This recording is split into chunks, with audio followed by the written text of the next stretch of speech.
척박했잖아요. 우린 30년 전에 우리나라 우주 개발이라고 하면 굉장히 척박한 환경이었는데 제가 처음 들어올 때는 과연 우리나라에서 이제 우주 발사체를 쏠 수 있을까?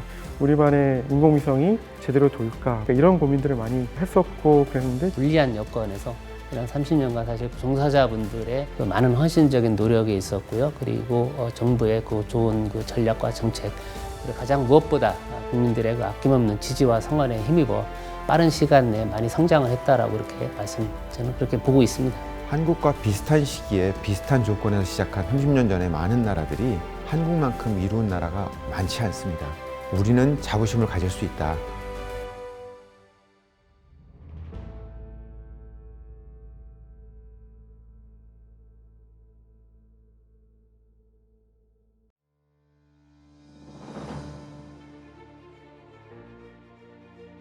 (50년대) 구소련에서 최초로 인공위성 띄어올렸습니다. 그게 여러분 스푸트닉 1호가 아닙니까? 그러니까 1969년에 아폴로 올라갔죠. 그때가 바로 구소련하고 우주전쟁입니다. 우리 아무것도 없죠. 아무것도 없고, 그래서 정부 출연기관을 만들어야겠다. 과학기술부 산하 정부출연기관 전자통신연구소 부설 천문우주과학연구소 만들었죠. 그게 1986년 3월 22일. 그래 첫 번째 통신위성, 그 다음에 일선생활을 굉장히 밀접한 기상위성, 이걸 먼저 만들자. 그래 연구개발까지 쭉 만들어. 그게 이제 본격적인 우주개발 시작입니다.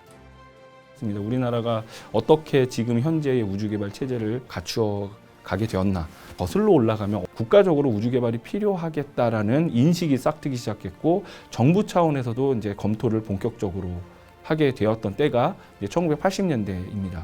그때 이제 1987년에 우리나라의 한국형 이제 우주 개발에 대한 그런 방향성 같은 것들을 이제 연구를 한 최초의 보고서가 있습니다. 천문우주과학연구소에서 이제 보고서를 내놨고요. 통신위성이라든지 관측위성 같은 것들을 몇 년도까지 어느 정도의 예산으로 개발을 가능할 것이고, 이제 국가적인 차원에서 뭔가 고민이 담겨 있는 그런 이제 보고서로 좀 볼 수 있을 것 같고요.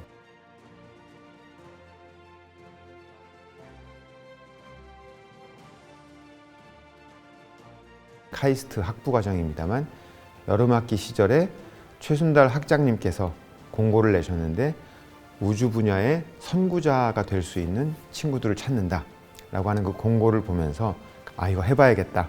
이것은 내가 도전해보지 않으면 죽을 때까지 후회하겠다라는 생각이 있었습니다. 5명이 제일 먼저 선발대로 갔었고요. 일단은 주어진 임무가 있었죠. 우리나라 최초의 인공위성을 만들어야 한다. 거기에 필요한 모든 과목은 다 배워야 한다. 학장님이 길게 말씀하시지는 않으셨습니다. 너희들은 가서 성공해야 한다. 죽을 각오로 하고 가라. 그러니까 실험실에서 일을 할 때 하루에 10시간씩, 12시간씩 그렇게 일을 많이 했습니다. 집에 오면 거의 녹초가 돼서 자기에 바빴던 것 같고요. 제가 1988년 서울올림픽 개막식을 못 보고 같은 해에 유학을 떠났는데요. 그 당시만 해도 우리나라가 사실 우주 또는 인공위성에 대해서 전혀 아무 프로그램이 없는 상황에서 굉장히 불확실성이 큰 상황에서 제가 우주 분야를 공부를 했습니다. 상당히 걱정도 많았는데, 마침 제가 박사학위를 받는 해에 첫 우리나라의 우주 시대를 연 우리별 발사가 있었고, 굉장히 놀라웠고요. 국민의 한 사람, 한국 우주 분야의 종사자의 한 사람으로서 기쁘고 감격스러웠다, 이렇게 말씀드릴 수 있겠습니다. 그 과정에 필요한 예산을 그 당시에는 이제 ERC라고 했던 이제 특정 연구개발 사업, 그러니까 그 당시만 하더라도 국가 연구개발 사업이라는 거, 사업 예산 자체도 크지도 않고, 우주 개발은 더 생각할 수도 없었던 건데, 개발 사업이 처음 기획돼서 나왔는데 그 개발 사업의 1호로 선정된 것이 서레이 대학에 유학을 보내는 그 초소형 위성 개발 사업이었습니다.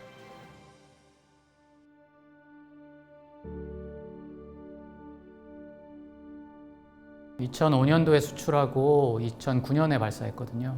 저희가 그 말레이시아랑 했던 첫 번째 위성 사업 같은 경우는 회사한테는 굉장히 큰 의미가 있었습니다. 돌이켜보면 저희와 계약을 했던 그 분들도 굉장히 큰 모험을 하신 것 같아요. 저희가 만들었던 위성, 그 스페이스X가 처음 개발했던 팔콘 1이라는 발사체로 발사가 되었고요. 그래서 위성 제작을 한국에 있는 스타트업에 맡겨 그 위성의 발사를 미국에 있는 스타트업에 맡기는 굉장히 모험적인 일이었습니다. 과학기정통부에서 간접적인 지원을 많이 하셨죠. 이게 사실 첫 케이스거든요. 전략물자라고 볼 수 있는 위성을 수출한다라는 행위 자체가 첫 케이스였기 때문에 수출 허가도 받아야 되는 것이고 국규라든지 이런 것들이 있었는데 그런 측면에서 지원을 많이 해주셨고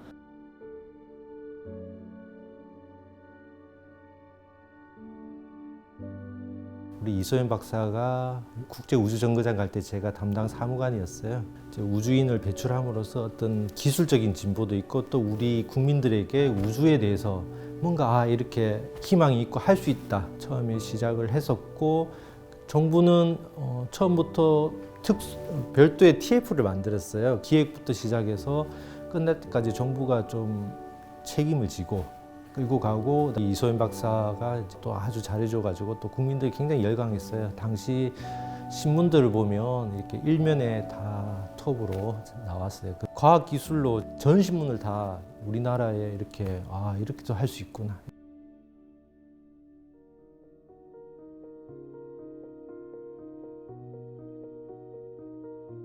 제가 있었을 때가 2000년도에 사무관으로 있었을 때 우리나라에 이제 나로우주센터를 만들겠다는 걸 처음 발표를 할 때였거든요. 나로우주센터가 없다라는 얘기는 무슨 뜻이냐면 엔진을 만들거나 부품을 만들어도 연소를 해보거나 실험을 해볼 곳이 없다는 뜻이었어요. 나로우주센터가 만들어지게 된 결정적인 계기는 사실 1998년에 북한에서 대포동 1호라는 그 우주 발사체를 쐈습니다. 그게 우리나라에 되게 크게 충격으로 다가왔고요. 그래서 당시에 발사체를 만들어야겠다는 생각이 있었고 우리나라에서 쏴야 되니까 우주센터도 만들어야 했고 2005년까지 독자적으로 쏘겠다라는 계획을 세웠어요. 일단은 이제 러시아하고 협력해서 개발하고 발사를 성공시켜 보겠다라고 하는 나로우 계획도 그때 이제 그게 나온 거 계획이 됩니다. 그래서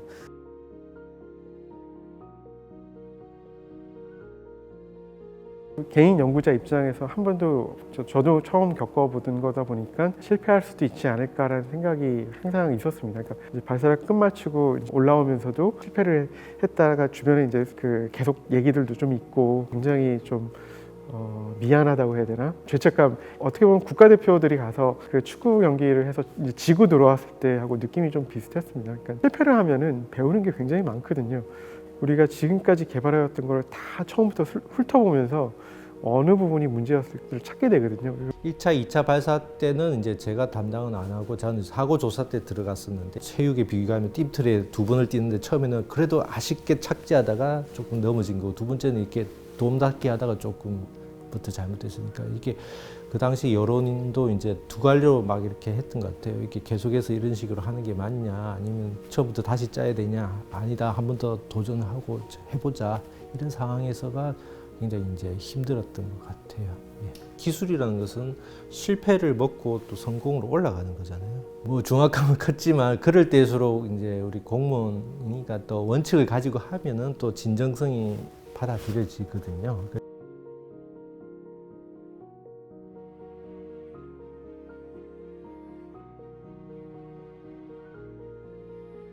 우리나라에서 이렇게 불을 뿜으면서 발사를 하는 게 굉장히 그때는 처음이었었던 거고 제가 그때는 군대에서 모든 사람들이 TV 앞에 앉아서 봤었던 기억들이 있고 제 친구들 중에는 거기 이제 보안 지원하러 직접 발사장에 간 친구들도 있어요. 발사장에 꼭 한 번은 가보고 싶다라고 생각을 했었어요. 느꼈던 진동이나 뭐 이렇게 구름들 나오는 것들 보고 정말 마음이 좀 뭉클했다.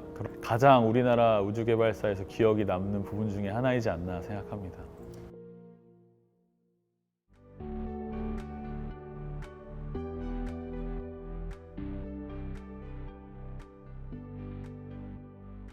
누리호 같은 경우에는 다 일일이 쫓아가면서 보면서 조금 문제가 있거나 좀 잘못될 것 같으면 빨리 의견 받아서 정책이나 일정이나 시기를 적절하게 조절해주고 당시에 같이 근무했던 사람들은 알겠지만 아침에 출근하면 점심 먹으러 갈 때까지 커피 한 잔을 갖다 놓는데 그걸 다 마실 수가 없었어요. 1차 발사 실패하고 그 원인을 찾고 그런 과정 중에 제일 힘들었던 거. 그때 힘들었던 과정 그런 것들을 아주 잘 알고 있었기 때문에 이게 실패냐 성공이라는 질문이 딱 나왔을 때 막 울컥했던 것 같고 참고 기다려달라 다 왔다 참고 기다려달라 했던 말이 기억이 납니다.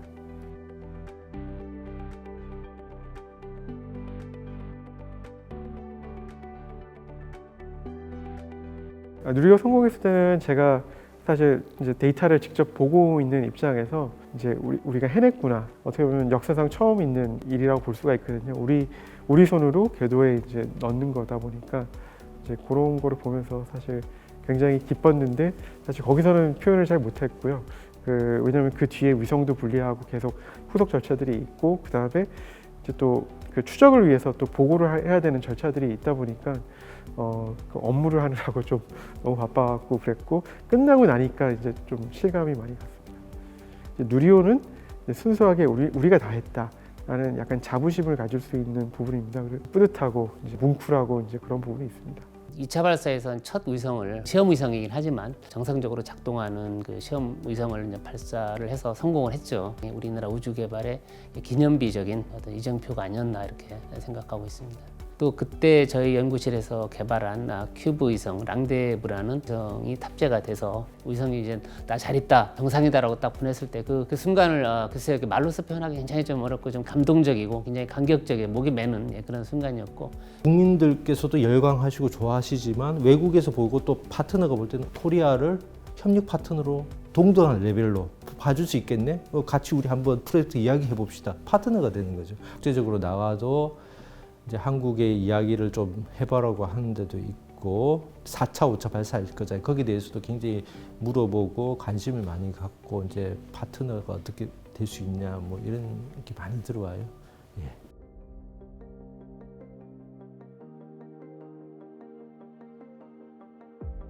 모든 하나하나가 새로운 업무였거든요. 그게 이제 사업 관리 측면에서도 새롭지만 기술적으로도 저희가 아직 안 해본 부분들이 꽤 많았어요. 누구도 답을 몰랐었어요. 근데 사실 그게 다누리의 성공 비결이었던 것 같아요.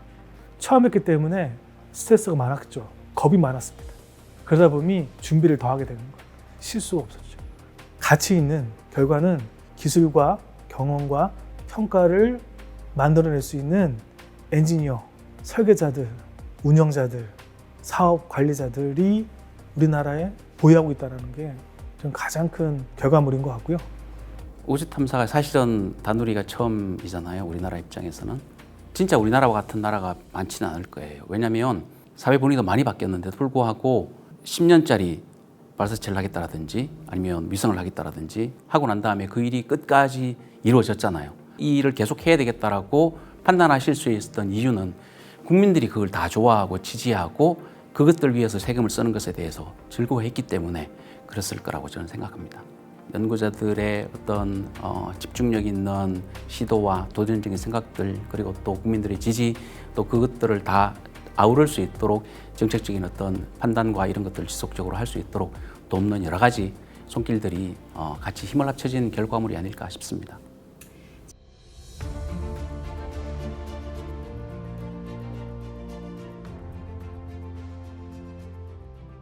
(30년) 전에 우리별 1호가 대한민국 첫 번째 위성이었고 그리고 누리호가 발사되면서 첫 번째 발사체가 우리의 독자적인 기술로 갔다라고 할 때 세 번째 단계는 뭐냐 그러면 우리가 30년 동안 많은 걸 이루었는데 그럼 앞으로 또 30년을 내다보면 우리 30년 뒤에 우리나라의 우주 개발은 어떤 모습으로 가야 되는가라는 보다 이제 근본적인 질문을 좀 던지게 되는데요. 우리나라의 우주 개발은 이제 시작이고요. 우주항공청은 그 상징이라고 생각을 해요. 그래서 이제는 산업 차원이라든가 그다음에 우주 탐사라는 지식의 탐구 차원도 본격적으로 해야 될 것 같고 가장 중요한 건 이제 많은 민간 기업들이 이쪽에 참여할 수 있도록 해줘야 할 것 같고 이제 우주청이 생김으로써 우주라는 테마를 가지고 당연히 기술 부분도 있을 것이고 그다음에 어떤 정책적인 부분들도 있을 것이고 외교적인 부분 또 거기에 이제 산업적인 부분들도 신경 써주실 거라고 저희는 생각을 하고 있고요. 국제 우주 미션이라거나 아니면은 국제기관과의 협력이라거나 그런 부분들을 굉장히 많이 도와주실 수 있지 않을까 생각합니다. 그런 부분에 있어서 우주 생태계를 구성하는 이런 그 작은 스타트업들이 역량들을 펼칠 수 있는 토양이 되지 않나 이렇게 생각을 합니다. 그 뉴스페이스 개발이라는 용어가 굉장히 자주 등장하고 그냥 쉽게 이해하기 쉽게 많은 분들이 뉴스페이스를 이제 민간이 주도하는 우주 개발이라고 정의들을 하세요. 기여가 커지고 활동 무대가 넓어지는 건 맞지만 민간이 전적으로 주도할 수 있는 것은 아니라고 생각을 합니다. 그 정부 혹은 공공이 해야 되는 역할도 굉장히 커요. 그런 측면에서 정부나 공공이 정책의 일관성을 가지고 민간과 함께 우주 개발 끌어간다라는 차원에서 우주항공청이 거는 기대가 굉장히 크고 앞으로도 해야 될 일이 아주 많다고 생각합니다.